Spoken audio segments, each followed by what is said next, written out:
원문. 이때 우타이는 아무리 말재주를 다하여 태자에게 권고했으나 끝내 돌리지 못하고 그대로 궁중으로 돌아가서 더욱 근심에 쌓였다. 부하께서 그 자세한 경위를 물으시니 우타이는 이렇게 대답했다.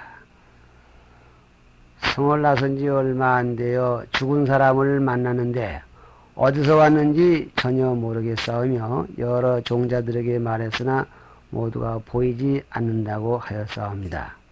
부왕은 그제야 그것이 하늘의 힘이요 신하들의 허물이 아님을 알았다. 이상 잠깐 말씀 멈추고 이건다면은 아무리 재주가 좋고 친한 친구라도 태자의 마음을 돌릴 수가 없었을 뿐만 아니라 태자의 눈앞에 나타난 그런 현상들이 인간의 힘으로 이루어진 것이 아니라 인간의 힘 아닌 어떤 정거신, 정확히만 정체는 정거천이죠. 정거천들의 힘임을 대왕께서도 그제야 알았다는 그런 얘기입니다. 다시 본문. 다시 북문 밖을 구경하시는데 정거천인이 사문은 수도하는 사람을 일컫는 말입니다. 수도하는 사람이란 그 당시에 바라문교라는 교가 이미 있었던 얘기는 다 아시는 얘기입니다. 불교 아닌 바라문교라는 교가 있어서 인간이 괴로움을 벗어나기 위해서 도를 닦는 법이 이미 있었는데 비록 그 도 닦는 내용은 다르지만 인간이 괴로움에서 벗어나기 위해서 집안 살림을 돌보지 않고 집을 떠나 수도로 다니는 그런 풍습은 이미 있었던 것입니다. 그런 그 수도인의 모습으로 변화했던 것입니다. 그래서 태자 앞에 나타나니 태자께서 물으셨다. 그대는 무슨 사람인가? 사문에게 물은 말이죠. 사문이 이렇게 대답했다. 저는 사문이옵니다. 세상이 무상하므로 저는 거룩한 도를 닦아 저 언덕으로 뛰어나려 합니다. 저 언덕이란 말은 이것은 불경에서 많이 쓰는 얘기입니다. 생사가 부글거리고 괴로움이 우울거리는 우리의 현실 생활을 이쪽 언덕이라고 이렇게 얘기하는 반면에 생사가 없는 영원히 즐거운 그러한 세계를 상징하고 그 세계를 저 언덕이라고 합니다. 여러분이 자신은 바람일다 그럴 때 바람일다가 저 언덕이라는 의미를 가지고 있는 말이라고 합니다. 그래서 그 바람일다 저쪽 세계, 즉 괴로움이 없는 세계에 가고 싶어 하는 그런 소망으로 이렇게 사문의 모습을 하고 세속 살림을 영위하지 않고 수도의 생활을 하고 있는 것입니다. 이렇게 대답을 했던 거예요.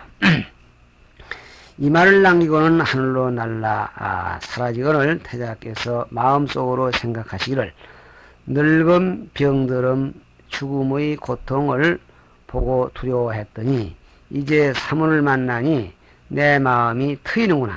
다시 말하면은 괴로움을 벗어날 수 있는 방법이 역시 수도하면 되겠구나. 수도하는 길이 생로병사를 벗어나는 한 방법이 되겠구나 해서 트이는구나. 이 기쁨을 이길 수 없도다 하였다. 그러니까 동서남북 사방 문 밖을 구경 다니시다가 결국은 세 쪽에서는 섭섭한 느낌을 가졌고 네 번째에서 사문을 만나서 수도하는 길에 희망이 있음을 깨달으시고 처음 한번 기쁨을 느꼈다. 이런 얘기가 되겠습니다. 40페이지 밑부분에 고백, 소재 고백을 보시겠습니다. 부왕께서 이 말을 전해 들으시고 태자께서 다녀나오신 일과 그간 만났던 일과 생각하던 그런 그 사항들을 옆에 사람들에게 전해 들으시고 태자는 결정코 집을 떠나 도를 배우게 되리라 걱정하여 야수다라. 이건 태자의 부인이죠. 분부하시기를 잠시도 곁을 떠나지 말라 하시고 이어 기녀의 수를 더하여 기쁘게 해주었다.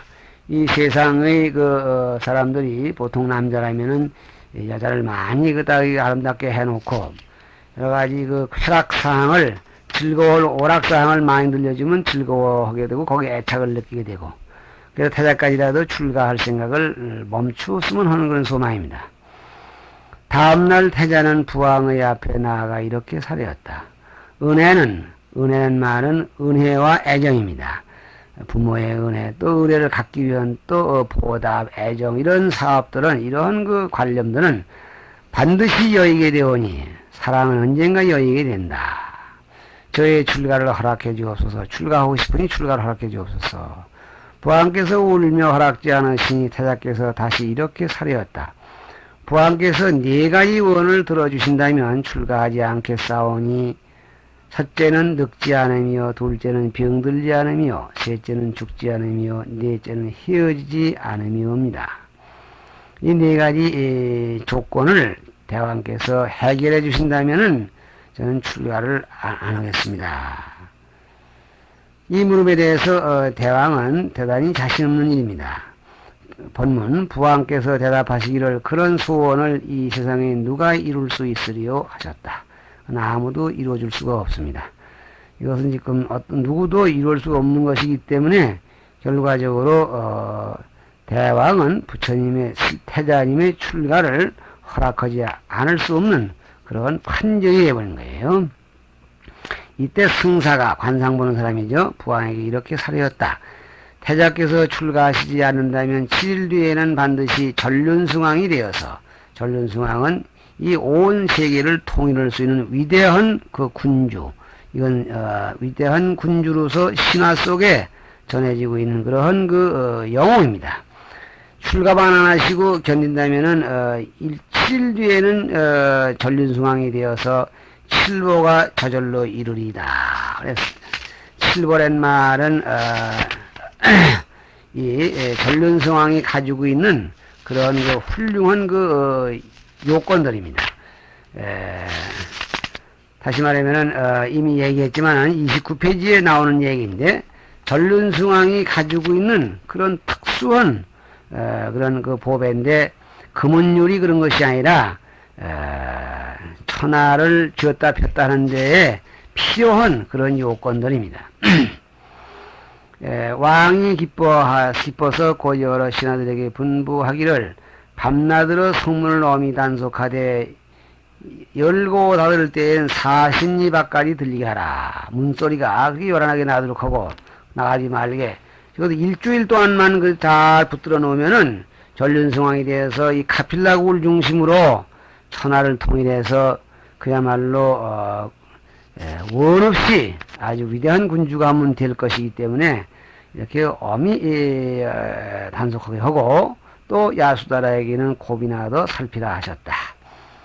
그리고는 태자에게 말씀하시기를 나라에는 지금 후사가 없으니 아들 하나만 낳아지면 출가를 허락해 주리라 하시니, 그건 구실이죠. 뭐 이유도 되겠지만은 아들이 없지 않냐, 아들 하나 낳아준 다음에 가라. 그러자면 한 7일은 걸릴 것 아니냐, 그 말이죠. 태자가 즉석에서 손가락으로 야수다라의 배를 가리키며 문득 태기를 느꼈다. 이 때문에 대해서 젊은 분들이 상당히 참 깔깔거리고 웃고 이해가 안 간다고 합니다만은, 이것은 성현의 경계라 그냥 그럴 수가 있을 것이다고 이렇게 우리가 이해를 해야 될 것입니다. 이때 나우라가 하늘에서 사라지는 모습을 보이고 내려와 의탁하니, 하늘에서 사라지는 모습을 보이고 내려와 의탁한다는 말은 그동안 하늘 세계에 계시다가 하늘의 수명이 다하시고 하늘에서 돌아가시고 그 영혼만이 와서 야수다라의 몸에 의탁하니 말입니다. 부모가 화합하는 인연을 맺음이 없이 이루어진 일이었다. 부모가 화합하는 인연이란 말은 이 세상 사람들이, 일반 중생들이 남녀간의 이런 그 교제 있은 다음에 태기가 있게 되는 그런 과정이 아니라 아주 맑은 그런 과정으로서 아드님이 즉 나후라죠. 그러니까 나후라님이 강령하시게 되었다. 그런 얘기가 되겠습니다. 41페이지 맨 아래쪽에 표제 출가 그랬습니다. 태자의 나이 19세가 되매 출가하실 시기가 이르렀는지라 2월 8일 밤 하늘무리들이, 이것이 정거천이죠, 태자의 앞에 내려와서 머리를 숙여 발에 절하고 이렇게 사례었다. 42페이지 첫째 줄입니다. 한량없는 겁동안, 겁은 긴 세월이라고 그랬죠. 겁동안 부지런히 닦으셔서 이제 인연이 이것이었으니 오래오래 동안 여러 해 동안 여러 겁 동안 불도를 닦으신 인연을 닦으셨는데 그 인연이 이제 이것이었으니 출가하심이 좋을 것이옵니다. 즉 출가하실 때가 왔습니다. 태자가 대답하기를 부왕께서 안팎의 관속에게 엄히 분부하시어 엄중히 지키라 하셨으니 나가래도 길이 없노라 하니 하늘무리들이 사려기를 저희들이 방편을 써서 아무도 알지 못하게 하오리다 하였다. 즉 아무리 엄하게 인간 세상의 법으로는 엄하게 지키고 해놨지만은 하늘무리들의 조화로서 소리 안 나고 감쪽같이 빠져나가도록 차비가 되었다는 이런 얘기입니다. 본문 태자께서 즉시의 차이, 이것은 종자입니다. 말구 중 차이에게 백마 건척, 그때 제일 훌륭하고 용맹한 말 이름이 건척인데 백마 건척을 끌어오라 분부하시니 사천왕이 말에 네 발과 차익을 받들고 재석이 일산을 들매 문이 저절로 열리되 소리가 나지 아니했다. 문 열면 사신이 밖에까지 문소리가 나도록 만들었는데 그 문이 소리가 안 나고 또 말발굽을 받들어 들었으니 말발굽 소리가 날 일이 없습니다. 성문을 나서니 이렇게 해서 말을 타고 성문을 나서니 하늘무리가 호련히 사라지거늘 태자는 발가선인의 숲속으로 가서 사자우를 하시되 하늘무리가 사라지고 그땐 또박또박 길을 걸어서 발가라는 사람, 선인, 그 당시에 수도하는 사람들을 보통 선인이라 그랬는데요. 그 수행자, 발가라는 사람이 수행하고 있는 그런 그 훌륭한 스승이는데 그 사람들이 있는 숲으로 찾아가서 사자후, 위대하신 설법입니다. 위대한 설법을 하시되 과거의 보살들도 보리를 구하기 위하여 좋은 장식품을 버리시고 머리와 수염을 깎으셨으니 나도 그렇게 하리라 하시고는 곧 보배, 관과 영락 등을 벗어서 차익에게 주면서 부왕에게 전하라 하였다. 이걸 달가선이는 고행을 하고 있던 수도인입니다. 그 사람이 있는 데 가서 당신도 과거 전전 세상에 부처님들이 계실 때 여러 보살들 수행하실 때에는 장식품을 버리고 뭘 깎고다 그래서 나도 그렇게 하리라 그 말씀이죠. 본문 그리고는 날카로운 칼을 들어 머리와 수염을 깎으시니 재석이 머리칼을 받아가지고 하늘로 올라가서 탑을 세웠다. 재석 천왕입니다. 다음에 정거천인이 사냥꾼으로 변화하여 가사를 입고 나타났거늘 가사란 말은 우리가 늘 보는 그 신녀들이 늘 입는 법복입니다.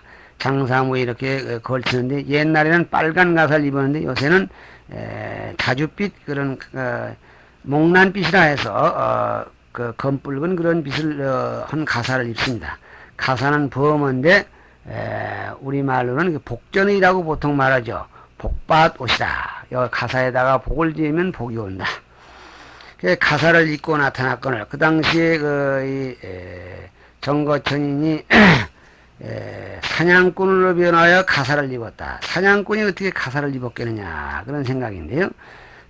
그 당시 사람들은 인도 사람들은 가사, 가사 같은 것을 몸에다 칭칭 들고 다니는데 정거천인이 한 일이라 손쉽게 사냥꾼의 가사를 받고 입을 수 있겠기에 사냥꾼의 모습으로 변해서 가사를 입고 나타났습니다. 태자께서 칠보의 옷과 받고 입으시니 타익이 크게 울고 건척도 슬피 울면서 오던 길로 따라 들어왔다. 이걸로써 부처님 태자는 완전히 출가하신 수도인의 모습으로 변했습니다. 머리 깎고 영락진주 다 벗어버리고 그리고 좋은 옷 벗어서 가사하고 받고 입으셨습니다. 부왕과 이모와 야수다라 등은 태자가 보이지 않으므로 슬피 울다가 기절하고 온 나라안이 슬피 흐느꼈다. 이때 정반왕한 나라 아래에서 호귀하고 자손이 많은 5사람을 골라서 각기 아들 하나씩을 바치게 하니 교진여 등 5사람이 뽑혔는데 이랬습니다. 교진여 등 그리면 교진여 이외에 4사람, 그래서 모두 5사람입니다. 이분들이 훗날 부처님의 첫제자가 되어서 이른바 오비구라고 불리우는 분입니다. 이 교진여 등 5사람에 대해서는 여러가지 학설이 많이 있는데 보통 이 자기 친척에서 3사람, 또 애갓집 애척에서 두 사람이라고 이렇게 말합니다. 여러 가지 얘기 가운데 그 가장 많이 쓰이는 학설로서는 교진여, 여러분들이 필요하시면 필기해 주었습니다. 아습비, 세 번째 마하남, 그리고 네 번째 바벨이라는 사람이라고, 바벨, 다섯 번째가 바부라는 분이라 합니다. 이 다섯 사람을 선택했습니다. 그들로 하여금 태자를 따라가서 시중을 들게 하였다. 즉 태자가 이왕 그리 출가를 했으니 너무 외롭지는 않고 또 어려운 일을 당했을 때는 거들고 이렇게 같이 수행을 해라 이렇게 해서 보내주었습니다. 43페이지 맨 위에 표제 스승 그랬어요. 태자께서 길을 따라가다가 선인이 사는 곳에 이르러, 선인 역시 수도인입니다. 그들을 보니 풀잎으로 옷을 사문 이가 있는가 하면 나무 껍질로 옷을 사문 이도 있고 풀나무 꽃 열매를 먹으며 살고 있었다. 여하튼 이것은 인간이 살아가는 조건에서 매우 미비한, 다시 말해 몸을 괴롭히는 그런 수행입니다. 이러한 수행들을 모두 묶어서 역시 고행이라고 합니다. 물과 불과 해와 달을 섬기며, 물과 해 성들만은 그들에게 절을 하고 그들에게 구원을 청하옵니다. 가시밭에 거꾸로 서며 물과 불 위에 눕는가 하면 하루에 한 끼니만 먹거나 이틀에 한 끼니만 먹으면서 고행하고 있었다.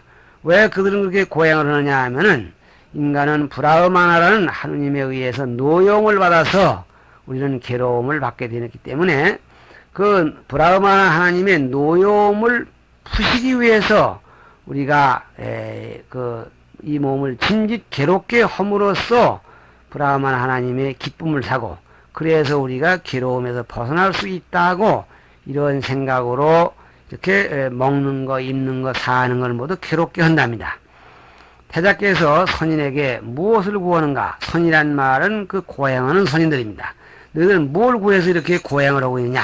즉 육체를 괴롭히고 있느냐? 이렇게 물으시니 선인이 하늘에 태어나기를 바란다고, 즉 브라흐만 하나님의 은총을 받아서 하늘세계에 태어나기를 바란다고 대답하기에 이렇게 깨우쳐 주셨다. 하늘세계가 즐겁기는 하나 복이 닿으면 다시 윤회에 빠져 마침내는 괴롭거늘, 하늘세계가 일시적으로 좋긴 하지만은 여기서 고행을 해서 간다 하더라도 어느 시간까지 즐겁다가 도로 다시 윤회에 빠지게 된다, 그런 얘기죠. 빠지게 되거늘 어찌하여 괴로운 고행의 인으로 괴로운 가품을 구하려 하는가? 괴로운 고행, 오늘날 몸을 괴롭게 해서 잠시 하늘에 태어났다가 다시 괴로운 세계에 태어날 짓을 하느냐, 그런 얘기죠. 모두가 해탈의 바른 길이 아니로다. 해탈이란 말은 괴로움을 벗어난다는 얘기인데 모두가 영원히 괴로움을 벗어나는 길은 아니다. 임시 미봉책으로 하는 길밖에 아니겠다. 즉 올바른 수행의 길이 못 된다 해서 그들에게 따라 붙이지 아니하시고, 그리고는 그를 하직하고 다시 길을 떠나 산과 골짜기를 두루 헤매니 교진녀 등이 따르기에 지쳐서 이렇게 말하였다. 그 따라오던 젊은 장정들이 너무너무나 힘이 드니까 이렇게 말해. 이 미친 사람은 다녀도 길을 택하지 아니하니 어찌 따를 수 있겠는가? 그렇다고 버리고 돌아가면 왕께서 우리 가문을 멸망시킬 터니, 왕의 명령으로 왕의 구원으로 자기들은 태자를 따라다니면서 보호하고 수행을 하는데 그냥 내버리고 가면 그 말이죠. 벌을 받을 터이니 이 말입니다. 그래도 여기에 남아서 고생스럽게 따라다니는 편이 낫겠다. 즉 괴롭지만은 이 태자를 따라다녀야 되겠다. 그런데 어쩌면 이렇게 몸을 괴롭히고 험한 데로 막 다니고 그러는가 하는 불평이었습니다. 다시 태자께서 차츰 걸어 아라라와 가란 선인이 있는 데까지 가셔서, 아라라와 가란, 이것은 두 사람으로 표기가 되어 있습니다. 이 책에는 그렇게 되어 있지만 또 다른 일설에는 아라라와 가란은 사실상 한 사람이라고 하는 학설도 있습니다. 전문적인 얘기는 또 별도로 미루더라도 아라라와 가란 두 사람이 있는 데까지 가셔서 그들의 생로병사를 끊는 법문을 물으시니, 즉 어떻게 해서 생로병사를 끊으려고 하느냐 이렇게 물으시니 선인은 이렇게 대답하였다. 그 선인이 대답하는 얘기입니다. 아라라와 가란 두 사람들의 얘기가 아마 여기로 봐서는 대동소이했다는 얘기가 되겠습니다. 중생의 시초는, 즉 인간들의 시초는, 맨 처음 시초는 명초에서 비롯하는데, 이 명초란 말은 독특한 수로가 되겠습니다. 명초란 말은 그 당시에 있던 바라문교에서 쓰는 말인데, 우주의 기본 진리를 명초라고 말합니다. 명초 또는 명제라고도 합니다. 명제 또는 명초. 왜 명초냐 하면은 우주의 근본 시초는 어두울명 처음초, 어둠컴컴한 듯해서 눈에 보이지도 않고, 그렇다고 해서 없는 것도 아니고, 거기에서 세상 모든 것이 처음으로 생겨나오는 원천이기 때문에 그것을 명초라고 하고, 또 명제란 말은 진리제자인데, 그 컴컴한 데서 세상의 시초가 생기는 근원이 되었다, 진리가 나왔다 해서 명제라 한답니다. 그 중생의 시초는 명초에서 비롯하는데, 그 명초에서부터 우러나와서 생기는데, 이건 어쩌면 우리나라에도 유교에서 이 세상의 시초는 혼돈이라고 합니다. 음과 양이 갈라지지 아니하는 혼돈이고, 그 혼돈이 조금 발전해서 음과 양으로 갈라지고, 음과 양을 태극이라고 하는데, 그 태극에서 사상이 나고, 사상에서 팔괘가 나고, 팔괘가 64꾀를 내서 천하만물을 낸다고 하는 그런 얘기와 어쩌면 비슷할지도 모르겠습니다. 중생의 시초는 이 명초에서 비롯되는데, 명초에서 아만이 생기고, 아만이라는 말은 이 명초에서 일단 나라는 주체가 생기고, 아만은 여기서 주체고, 아만에서 주체가 생기면 어리석은 마음, 치심이고 생기고, 치심에서 염해가 생기고, 어리석은 마음 때문에 다시 물들렴 사랑에, 다시 물든 애욕, 욕심이죠, 생기고, 이 물든 욕심에서 오미진기가 생기고, 오미진기라는 것도 그들의 하나의 수로인데, 오미진기란 말은 다섯 가지 미진의 그 시초, 물질적인 그 물질의 요소, 육체의 기본 요소입니다. 또 오미진기에서 오대가 생기고, 이건 우리 육체의 다섯 가지 요소입니다. 지수화풍, 뼈, 또 물, 뭐 이런 것들이죠. 또 오대에서 탐욕, 진해, 탐냉과 성냉과 그 밖에 모든 번뇌가 생기나니, 이렇게 해서 명초라는 걸 근본으로 해서 차례차례 이렇게 생겨서 급기야 우리의 오미진기 5대, 즉 육체가 이루어지고, 육체가 이루어진 뒤에는 그걸 근거로 해서 탐욕과 성냉과 뭐 우리 불교로 면 어리석음이나 더 붙겠죠. 이러한 등의 모든 번뇌가 생기나니, 이로써 생로병사 우미고뇌에, 이것 때문에 이 지금 탐진, 탐냉과 성냄 때문에 생로병사, 태어나고 늙고 병들고 죽고 우비, 근심하고 슬퍼하고 괴로워하는 속에서 헤매게 되옵니다. 이렇게 해서 모든 시초를 그 명초로 돌렸습니다. 태자께서 말씀하시기를, 이미 말씀하신 생사의 근본은 알았소이다마는 그 생사의 근본이 명초이고, 그 명초에서 차츰차츰 그 잘못된 생각으로 짙어 들어가서 욕심을 부리기 때문에 생로병사를 겪게 되는 얘기까지는 알았소이다마는 그 말이죠. 어떤 방법으로서 그것을 능히 끊습니까? 그 탐진, 탐내는 생각, 성내는 생각, 그리고 요구에서 말하는 치심, 어리석은 생각, 이것을 어떻게 끊느냐, 이 끊는 방법을 문제 삼으셨습니다. 허니 선인은 다시 이렇게 대답하였다. 그 대답한 내용입니다. 그것을 끊고자 하면 선정을 닦아야 하나니, 선정은 마음을 한 군데 모으고 몸을 가만히 묶어놓고 마음을 조용히 하는 겁니다. 선정을 닦아야 하나니, 이건 당연한 얘기겠죠. 욕심스럽고 악한 나쁜 법을 여의어 각과 관이 있으면, 욕심스럽고 이 세상엔 모든 욕심이 우글거리고 남의 것을 탐냅니다. 그 탐내는 그런 욕심스럽고 악한 나쁜 법을 여의어, 욕심스럽고 악한 나쁜 법이란 말은 지금 나쁜 악한 거나 나쁜 건 같은 얘기죠. 남을 죽인다든가 남의 것을 훔친다, 이런 것은 악하고 나쁜 법들입니다. 다 욕심에서 나오는 짓들이죠. 그런 법을 행동 반경에서 여의어서 각과 간이 있으면 그랬네요. 각과 간. 예, 이거 각자는 이 깨달을 각자인데, 예, 여기서 말하는 것은 뭔 뜻이냐면은, 요걸 지금 이 각은 대충 생각이라고 이렇게 합니다. 다시 말하면 그 문제에 대해서, 항상 주의를 하는 것을 각글입니다. 관은 세밀한 생각 이런 뜻이 됩니다.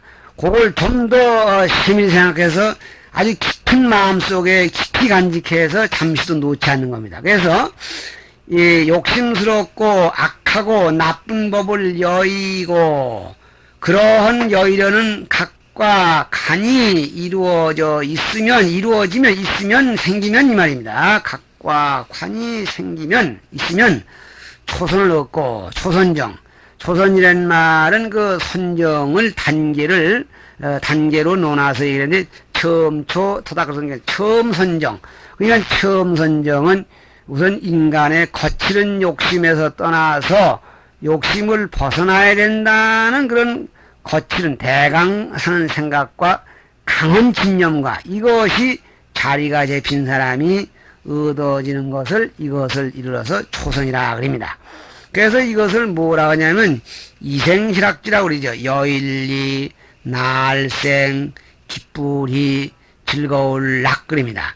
이 인간이 생명, 즉 생사에 끄달려야 하는 욕심을 여임으로써 그 욕심을 여였을 때 홀가분한 기쁨을 얻는 세계. 그래서 이생실학이라고 그러죠. 초선의 내용을. 그 다음에 두 번째, 각과 관을 제하고 정이 생기요. 그러니까 이렇게 되겠는데 하고 자꾸 생각하다가 정이라는 건 뭐냐면은 정월정자. 글자는 정월정자입니다만은 이것을 일명 삼매라고도 그래요. 삼매. 삼매란 말은 원어의 사마디의 음역인데 삼매라는 말은 어느 한쪽에 생각이 딱 머물러서 자기 자신이 거기에 생각을 머무르고 있다는 것거리도 모르고 있는 상태를 정글입니다. 그러니까 각과 관을 제하고 그랬는데 각과 관이 더욱 깊어져서 이런 말과 같습니다. 각과 관의 세계를 지나서 정이 생기어 그 생각이 아주 선정 속으로 들어가서 삼매로 들어가서 자기 자신이 이러한 생각을 하고 있다는 것 자체를 잊어버리고 자기 자신의 존재거리도 잊어버리게 되는 그야말로 낚시꾼이 낚싯대를 들여놓고 모든 생각을 잊어버리고 자기 자신이 낚싯대를 들여다보고 있다는 생각조차 잊어버리게 되는 그런 상태. 고양이가 쥐 오는 것을 기다리기 위해서 세상이 무너져도 모를 듯이 가만히 앉아서 모든 신념이 하나로 돌아가서 하나로 돌아와 있다는 생각까지 잊어버리는 그런 상태를 정그리는데 정이 생기어 기쁜 마음에 들면 그 정 하나만이 기뻐. 마음에 그냥 한 군데 모인 그 자체가 기쁘다고 표현했지만 기쁠 것도 없죠. 그냥 그대로가 그냥 마음이 가뜩한 상태에 들며 이르면 제2선을 얻고 그럽니다. 그래서 이것을 정생시라 그러죠. 정월정 날생 기쁠의 즐거울락. 다시 한번 정월정 날생 기쁘리 즐거울 정생이라 정이 생기어서 기쁘고 즐거운 선정글입니다.